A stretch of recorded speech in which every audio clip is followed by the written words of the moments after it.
Alright, hey, in another video I had talked about a modified choke screw assembly that I had created.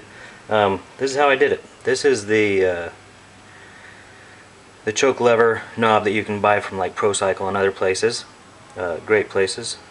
And when I installed this, I noticed that the throttle housing, when you gave it, full throttle, it would knock up against the side of this this thing here, the knob. So I decided I'd try and build my own. This is a little bit longer. So the pieces that come on the bike are these three right here. Pretty similar. I mean, you got the little housing thing here, the spring, and the actual choke part that goes into the carburetor. The only thing I needed was a knob and a screw or some kind of thing to tie it all together. Well, I went to actually it was Lowe's, but I'm sure you could do it at Home Depot too. And I bought a screw that is, let me grab one here. It is an 8/32 by 3" screw. Looks like that when it's new. Comes with a little nut on everything. I basically ground down the head so it would fit inside of that right there. Had to ground down the threads right there so it would fit through the skinny part there, and then I chopped it a little bit shorter so that my knob wouldn't be out so far.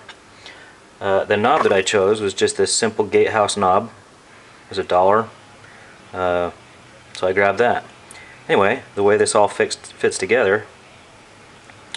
Oh, and then I also took some quick steel. It's kind of like JB Weld, and I put it on the threads here and kind of smoothed it out and then sanded it. So that's all smooth from right there to right there. That kind of helps with the sealing right here so that water won't get in there. So the way that this all fits together,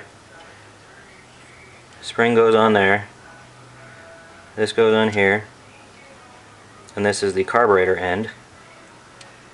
So it slides in like that, and if you keep pressure on it, it'll hold your plunger. And you take one of the nuts, I'm using this as kind of a lock nut, screw it on there, screw the knob on there,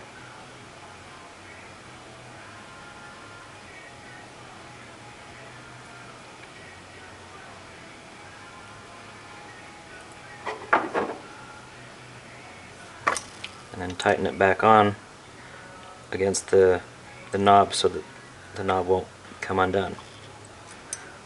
And there we go, homemade choke lever. It's about an inch longer than the one you can buy from ProCycle. Cost me $1 for the knob, like 85 cents for the threaded screw there, and about 5 or 10 minutes worth of my time. So I'll show you a final shot of what it looks like on the bike, and good luck. Alright, so there it is, my new somewhat decorative choke knob. It sticks out past the throttle body enough. You could probably go with a 2.5" screw if they have one. I only saw 2" and 3", so I went with 3" and decided to cut it down a little bit. But as you can see, it's easy to get to. It comes out quite a bit further than the other one, which I don't know if that makes a difference. It is a little bit shaky, but I don't think that'll make any difference because the main part is down inside the carburetor. It does not interfere with the throttle body. It doesn't touch it at all. It's actually quite a ways from it.